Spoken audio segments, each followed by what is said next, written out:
দাদা ভাই নমস্কার। হ্যাঁ নমস্কার। হ্যাঁ দাদা ভাই, আমি কোচবিহার থেকে বলছিলাম, আপনার অনুষ্ঠান দেখে আমার খুব ভালো লাগে। Thank you. হ্যাঁ, বলছি যে আমার না খুব পিম্পলস এর সমস্যা, গালে স্পট হয়ে যায়, তো স্পট গুলো না দাগ রেখে যায়। আপনি খোটেন কেন পিম্পলসকে? ক্ষতি খোটেন কেন? অভ্যাস হয়ে গেছে তো। তাহলে এটা একটু মেনে নিতে হবে দাগগুলোকে।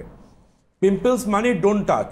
পিম্পলসকে যদি আপনি স্পর্শ করেন, পিম্পলস সারা জীবন আপনাকে মনে রাখবে, সুইট মেমারি হিসেবে রয়ে যাবে যে তুমি আমাকে ছুঁয়েছো, আমি কিন্তু তোমায় আর ছেড়ে যাব না। পিম্পলসের সাথে কিন্তু আমাদের মনের একটা সিম্বায়োসিস পদ্ধতি আছে, মটর গাছ আর রাইজোবিয়ামের মতো। আপনি যদি ব্রণকে একবার খুঁটে দেন, ব্রণ কিন্তু খুব সুন্দর কিউট আর সুইট মেমারি হিসেবে রয়ে যাবে ব্রণের দাগটা।